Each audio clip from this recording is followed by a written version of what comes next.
Mr. Brok. And now I'd like to say something about Brexit.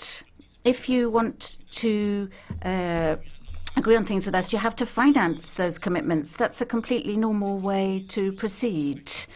And I believe that you have to recognize that. The EU is not a golf club that you can simply leave, but you have taken on commitments for the citizens in your country and our countries, and those commitments have to be shouldered, and then we'll be prepared to engage in fair negotiations. 1 minute. Let me remind you, ladies and gentlemen, that I was against Brexit. Mr. Brok, you mentioned that term golf club. Let me also remind you that the European Union was, from the viewpoint of the British, once a football club. And if the management of the club changes the football club to a golf club, then I wonder who has left really whom. I think it is time that we also criticize the negotiation strategy of the Commission and the Council. It is illogical, it is dangerous, and I think it is unfair. It is illogical because the EU insists on a financial offer by the British government before an agreement of trade. I just wonder, Herr Juncker, would you ever agree on a price for something you don't know what you buy for? It is dangerous because everybody here agrees that peace in Ireland must be preserved at all cost. Well, nowhere in the world is there a border arrangement without a trade or customs arrangement. How will you ever get such an agreement without negotiations on trade? And finally, it is grossly unfair. Mr. Tusk, you mentioned many times European values. Let me remind you of the fact that democracy, freedom of press, human rights are not European values. They are universal values. And I would like to also remind you that we have something like British values, and that is fairness. And it is about time that you recognize fairness as a European value. Mr. Henkel, Mr. Brok has a question. You will accept? Herr Henkel? Ja, danke. Herr Brok. Mr.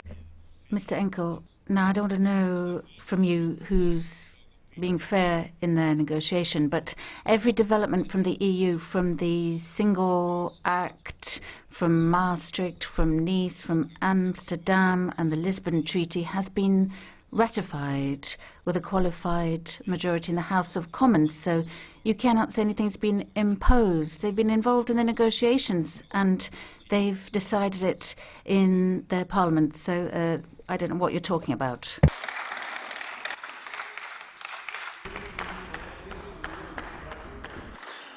The British entered the European Union under 3 conditions: subsidiarity, self-responsibility of a country's debts, and competition. All 3 factors you find in the Lisbon Agreement. In the course of various tries and attempts to save the euro, these 3 principles have been grossly violated. And that led to a continuous centralization and bureaucratization of the European Union. And that finally contributed to Brexit. Honorable Henkel. Mr. Henkel. Thank you. Well, I would like to make it very clear from the beginning. I was against Brexit.